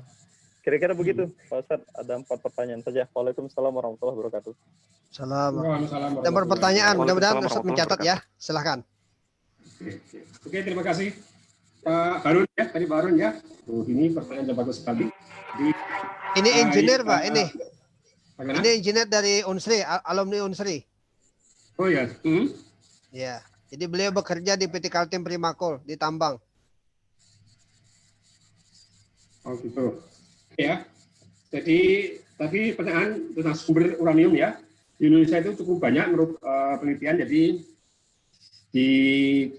kalau tidak salah itu saya pernah di sumber uranium di Indonesia tersebar ada di Sumatera, di Sulawesi, di Kalimantan. Jadi itu sumbernya cukup banyak. Bahkan di Kalimantan Barat itu ada perwakilan Batan di sana yang menambang uranium. Alhamdulillah. Itu ada pusat di Batan itu namanya pusat galian nuklir. Itu mempunyai tambang di daerah Kalimantan Barat. Itu menambang uranium. Kalau dalam hitungan di daerah Sumatera itu ada 31.567 ton. Kemudian di Kalimantan itu ada 45.300 ton uranium. Juga ada thorium 7.000 ton thorium. Di Sulawesi ada 3.700 lebih uranium dan 6.500 ton thorium. Jadi untuk Indonesia itu cukup banyak. Tapi dalam proses penambangan ya, dalam proses penambangan. Jadi itu memang itu akan diharapkan nanti kita bisa mandiri sehingga bahan uranium kita bisa menambang sendiri. Itu bahkan sudah lama ya di Kalimantan sudah banyak punya tambang sudah banyak sekali. Memang itu di daerah Balem sekali di Iskandar sana, kemudian juga di Irian, bahkan di Babel waktu itu juga ada potensi terhadap tambang uranium dan thorium sebagai bahan bakar nuklir. Dan yang kedua tadi masalah apa tadi ya? Masalah Korea tadi ya. Yang kedua masalah apa tadi? Tadi yang ditanyakan apanya? Yang kedua tadi? Yang kedua tuh kalau dikonversikan dengan batu bara. Yang apa? Pertanyaan apa? Dikonversikan dengan batu bara kira-kira berapa kemampuan batu bara? Itu mungkin bahasa kurang lebih begitu ya. Kalau seandainya mungkin yang jadi dengan Korea dengan Pakistan tadi apa tadi? Oh oke. Yang Pakistan. itu ini begini. Negara-negara luar itu cepat sekali mengakselerasi nuklirnya, bahkan sudah menjadi posisi tawar yang bagus di geopolitiknya. Nah, kita Indonesia barangkali ketinggalan jauh. Cuma bagaimana nanti posisi kita di Indonesia dalam tahapan mana kira-kira? Oke, jadi untuk tentang nuklir di Indonesia itu dibandingkan dengan negara-negara yang maju memang jauh ketinggalan. Tapi dibandingkan dengan negara Asia itu kita punya reaktor yang paling besar di seluruh Asia Tenggara, itulah reaktor besi itu besar di Asia Tenggara. Tapi untuk reaktor PLTN kita belum punya, karena itu yang memutuskan kita itu membuat PLTN apa tidak itu adalah pemerintah. Jadi Batan itulah lembaga negara, pemerintah non kementerian di bawah presiden langsung. Tapi yang bisa memutuskan apakah Indonesia itu mau membuat PLTN atau tidak adalah pemerintah pusat. Jadi Batan tidak bisa menentukan sendiri.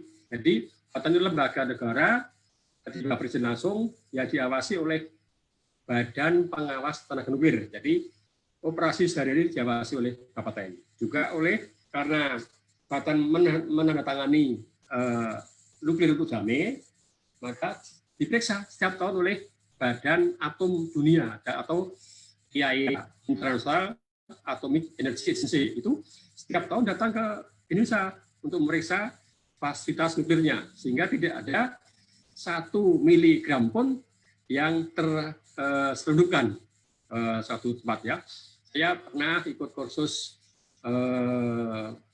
tentang pengamanan bahan nuklir di Rusia tahun 96, saat itu pergantian Gorbachev mundur dan pecah jadi di negara Rusia. Itu bagaimana kita bisa mengendalikan bahan nuklir sehingga tetap aman. Jadi ada istilah akuntansi bahan nuklir, adalah membuat suatu pelaporan bahan nuklir sedetail mungkin. Jadi itulah peran Badan Tenaga Nuklir Internasional atau Badan Atom Dunia untuk memeriksa negara-negara yang menandatangani traktat nuklir untuk damai. Itu pasti diperiksa oleh Badan Tenaga Atom Dunia. Itu kita juga tadi dikontrol begitu. Tadi kita untuk nuklir ini digunakan untuk radioisotop. Anda mungkin pernah masuk rumah sakit yang punya kedokteran nuklir, itu radiostopnya, radiofarmakanya dari Batan. Anda bisa, kalau misalnya di Hasan Sadikin atau di Dharma East, itu ada radiostop atau radiofarmaka untuk pengobatan kanker. Itu ada, itu dari Batan. Sudah diekspor itu, di luar negeri banyak yang digunakan untuk pengobatan kanker yang ganas. Juga untuk pertanian kita banyak bibit padi yang cukup unggul. Umurnya pendek, tapi panennya banyak. Kalau Anda bisa datang ke Jakarta, Pasar Jumat, di mana melihat padi yang dikembangkan oleh Batan. Bibitnya dimutasi sehingga cepat. Dari segi serangga, Batan juga meneliti bagaimana memandulkan nyamuk-nyamuk sehingga mengurangi penyakit-penyakit demam berdarah itu dimandulkan. Jadi dimandulkan dengan radiasi. Juga pengawet makanan. Anda bisa datang ke Serpong, ada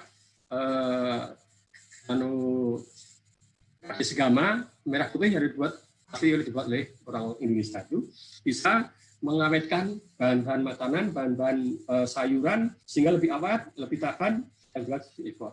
Jadi kita penggunaannya sudah cukup banyak di industri. Bagaimana menentukan kebocoran satu pipa, mungkin pipa Pertamina yang di bawah laut atau ditanam di bumi, kan nggak mungkin kita gali itu dengan radiasi. Itu diteliti mana yang bocor. Itu penggunaannya cukup luas kayaknya. Cuman kalau dari segi PLTN kita belum punya. Tapi segi aplikasi industri, pertanian, kesehatan sudah banyak sekali. Anda bisa lihat, buka Batan, www.batan.go.id, akan itu banyak yang diproduk Batan. Mungkin itu jawaban saya. Saya lain. Baik, terima kasih Pak Rohmadi. Kita sebenarnya pengajian itu hanya sampai jam 10 sih biasanya. Ini sudah jam 10 lewat 12 menit ini. Atau ada lagi nggak yang mau bertanya? Biasanya kita batasi karena memang teman-teman umumnya pekerja tambang. Jadi ya kalau di Jakarta mungkin masih jam 9 ya. Ini. Ya, baru jam 9 ya, jam 9. Ya. Ada yang mau bertanya, tapi sebenarnya kita batasi sampai jam 10 biasanya pengajian ini. Saya berharap sih nanti mungkin ada pengajian pendalaman karena ini materi ini cukup menarik. Jadi suatu saat nanti kita bisa ada kajian lagi. Cuman ini memang ada dari Mas Imam nih. Mas Imam ini dari PDM Jakarta Pusat. Bertanya satu lagi lah ini ya. Kasihan ini Ya, karena betul. jauh-jauh dari Jakarta ini. Bagaimana masalah perizinan untuk penelitian di bidang nuklir di Indonesia? Karena Perizinan ya. setahu saya penelitian bidang nuklir di Indonesia itu agak sulit. Karena teman saya S3 fisika di ITB harus ke Jepang agar dapat meneliti tentang nuklir. Jadi penelitiannya agak sulit ternyata. Teman-teman yang S3 mau meneliti malah nggak bisa di Indonesia. Betul nggak ini? Oke ya. Oke. Saya jawab. Jadi untuk melakukan penelitian di Batan itu banyak dari S1, S2 juga banyak. Jadi S1 ya yang saya sering juga ikut membimbing. Itu diantara yang saya alami itu ada dari untuknya ada dari Andalas, dari Unsri, dari USU, kemudian dari ada IPB, ITB, UGM, UI, banyak yang melakukan kerja praktek maupun tugas akhir di situ. Tapi memang ada prosedurnya, bukan susah. Tapi kalau prosedur itu dipenuhi itu enggak masalah. Sekarang ada cara online, jadi Anda bisa buka websitenya Batan, www.batan.id, itu ada bagaimana cara melakukan penelitian di Batan. Sangat gampang. Jadi asal itu dipenuhi, semua prosedur dipenuhi, tidak masalah.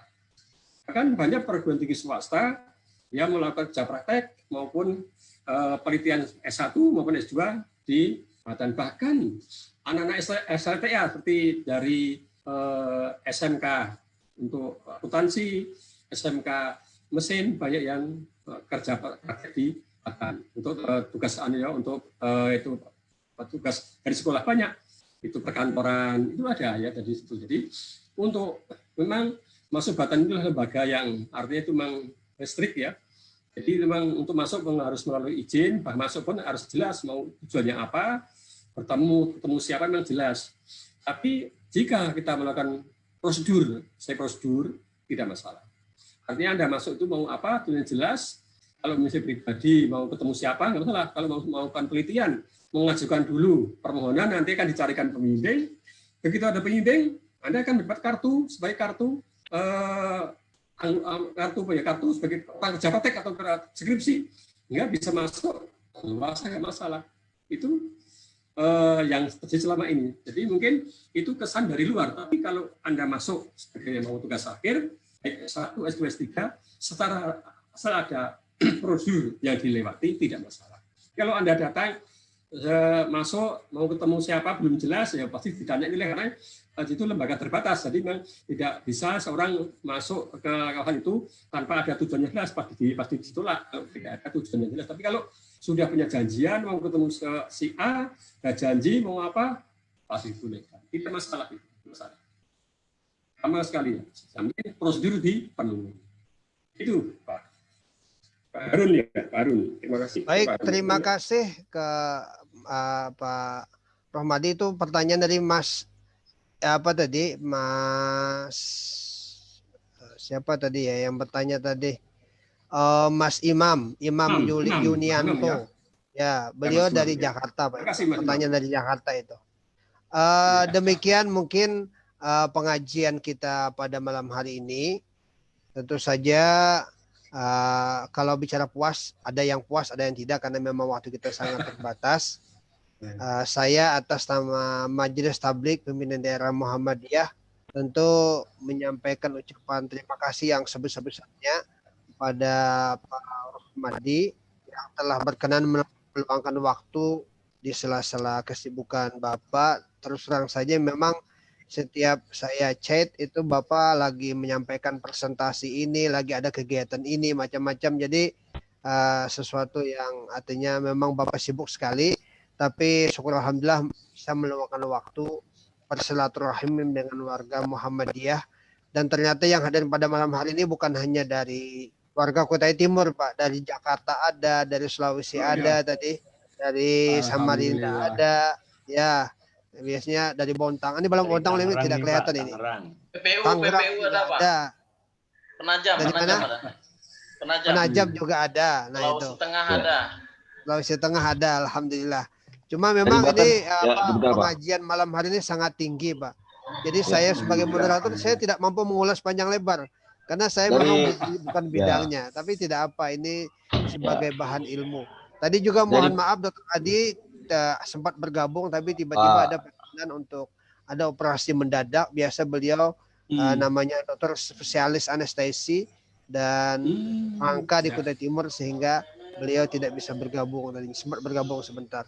Mungkin itu saja. Sekali lagi kami ucapkan terima kasih Pak ya, jangan jera, jangan bosan bersilaturahmi dengan saya yang berterima kasih Pak Subhan diberi kesempatan untuk bisa bertemu sehingga kita lebih kenal, lebih dekat. Mudah-mudahan nanti bisa ketemu udah keadaan normal. Saya sangat berterima kasih pada Pak Subhan, pada jamaah, pada warga Muhammadiyah di Kutai Timur. Sangat saya berterima kasih diberi kesempatan yang sangat baik ini, luar biasa. Saya berterima kasih sekali dan mohon maaf atas kekurangan saya atau tidak berkenan pada Bapak Ibu sekalian. Mohon maaf. Mungkin itu saja Pak. Sangat berkenan Pak, alhamdulillah. Walaupun artinya menangkapnya tidak semua orang bisa dengan rumus-rumus yang seperti itu ya. Nah, mungkin itu saja Pak ya. Sekali lagi mari kita tutup pengajian ini dengan membaca doa kafaratul majelis. Subhanakallahumma wa bihamdika asyhadu an la ilaha illa anta astaghfiruka wa atubu ilaik. Assalamualaikum warahmatullahi wabarakatuh. Waalaikumsalam. Waalaikumsalam warahmatullahi wabarakatuh.